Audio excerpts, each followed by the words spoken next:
It started on a Tuesday. Rebecca, a music teacher, had been home with Sophia for 9 weeks when African, the family's African Grey Parrot, began to change. Not dramatically, not in a way that made anyone reach for the phone immediately or say something is wrong out loud, just quietly, the way that real problems begin, at the edge of ordinary life, in a place where nobody is paying close attention. The African Grey Parrot carried her favorite toy to George and dropped it at her feet. That was how it started. Rebecca noticed it on the 3rd day. By the 5th day, George had noticed it too. They talked about it over dinner while Sophia slept in the next room, and they came to a reasonable conclusion.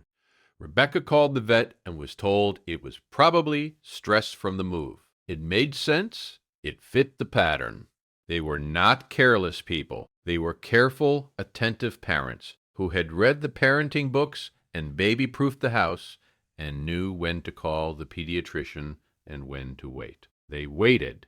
On the 8th day, the behavior escalated. What had been intermittent became constant.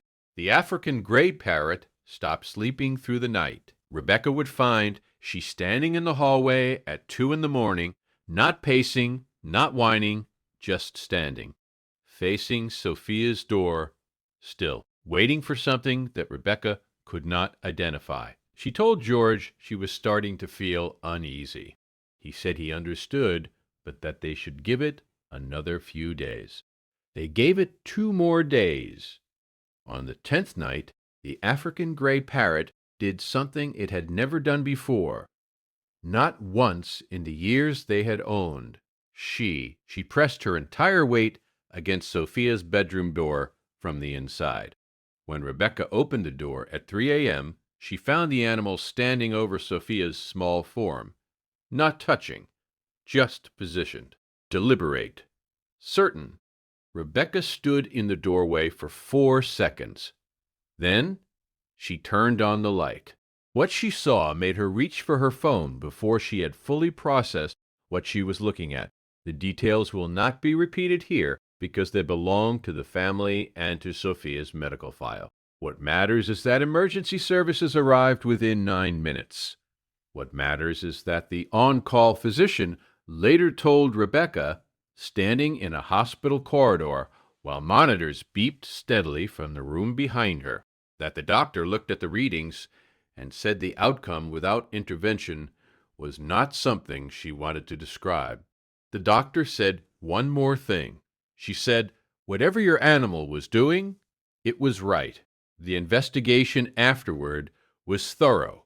The cause turned out to be parrot detecting seizure in parent, silent, invisible to any human sense, the kind of thing that builds without announcement and resolves without mercy if nothing intervenes.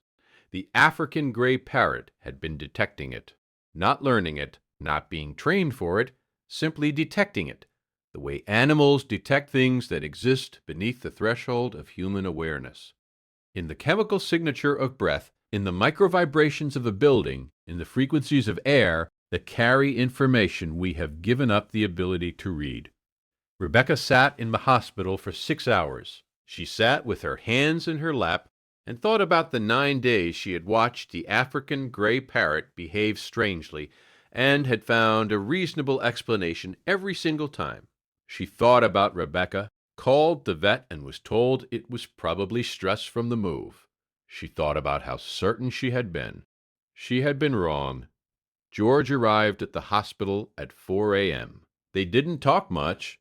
They sat together in the corridor and watched the clock and waited for the physician to come back out and give them news they could carry home. The news was good. Sophia recovered fully. The treatment was straightforward once the cause was identified.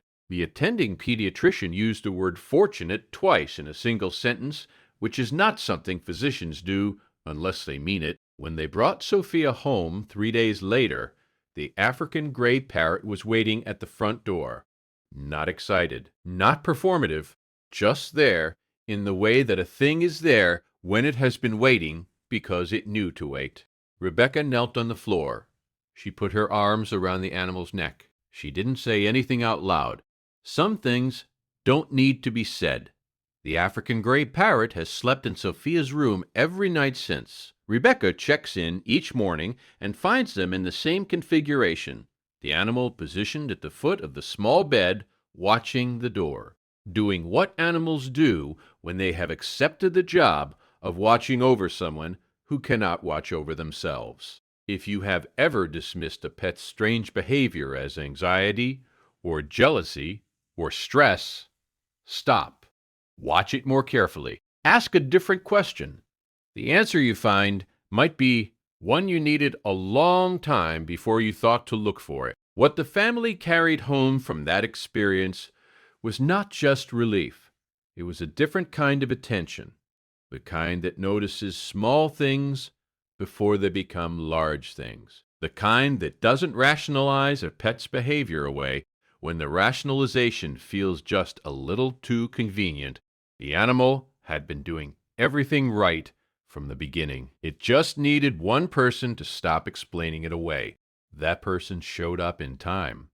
Not everyone does. That is the part of the story worth remembering. The research on animal detection continues to expand. Scientists documenting cases like this one have found that the olfactory and auditory sensitivity of domesticated animals, particularly dogs, extends into ranges that human instruments are still being designed to measure. What the animal in this story was detecting existed. It was real. The animal was not confused, not anxious, not acting out.